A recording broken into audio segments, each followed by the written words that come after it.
Pinalanggang mayor nga muabot karon mo makikuban kanato si Mayor Espinosa.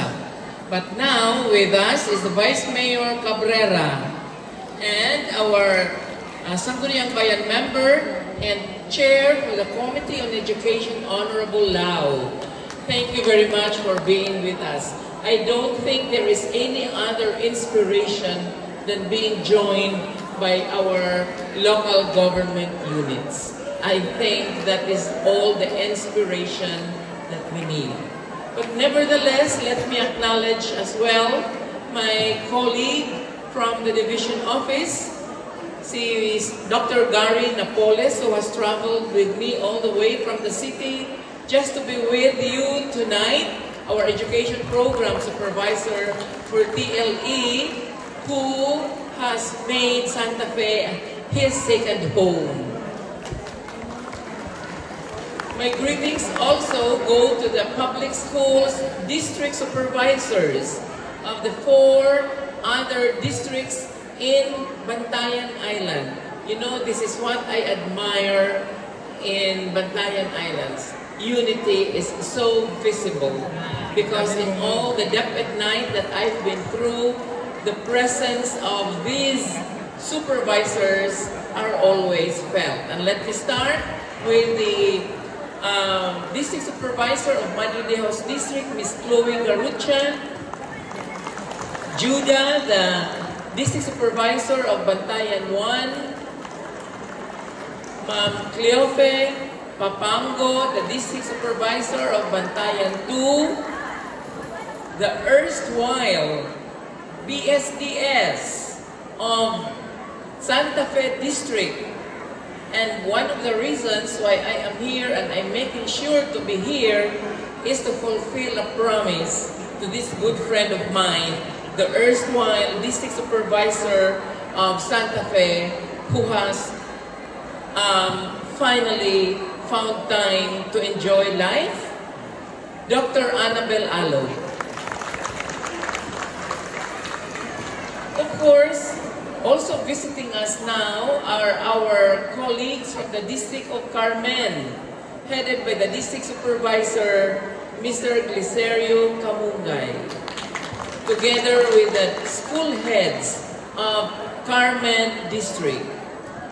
Just a little trivia, maunang niya sila karon kay ang ato ang bagong supervisor, si Dr. Alvin Tenchavez, is an administrator of Carmen District, now assigned as district supervisor in the District of Santa Fe, and they are here in full support of Dr. Alvin Chavez. My cousin, Ann Pilapil Rosca, kanang akong P, si Nen P. Pauline Pilapil Pauline Kana, and who is happily hosting us at La Playa.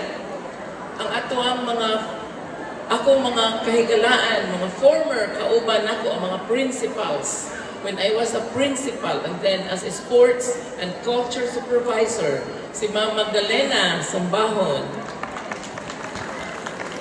si Mr. Marianico Ilustrisimo. I worked closely with Mr. Ilustrisimo in sports when he was still a principal.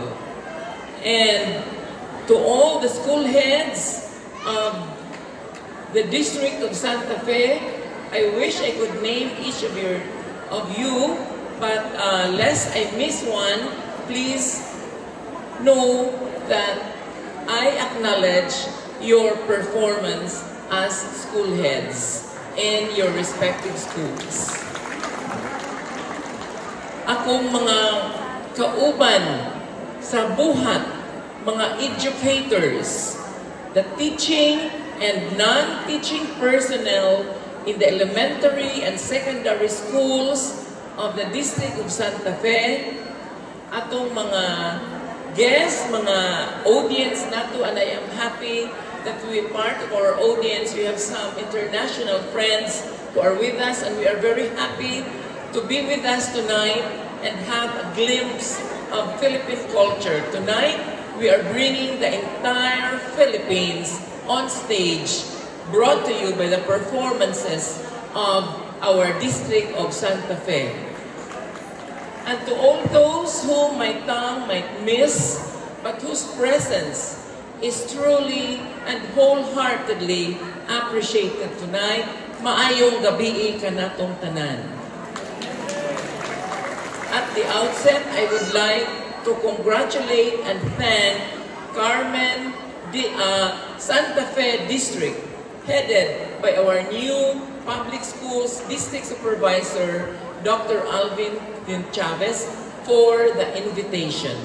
Thank you very much, because though we have traveled far from the city and crossed the seas, maayon lang kay the sea was very cooperative. Pero og dili pa to, maglabang gyapon mi, because we want to be here and be with you in Santa Fe as you promote our Philippine culture. Thank you very much, Santa Fe District.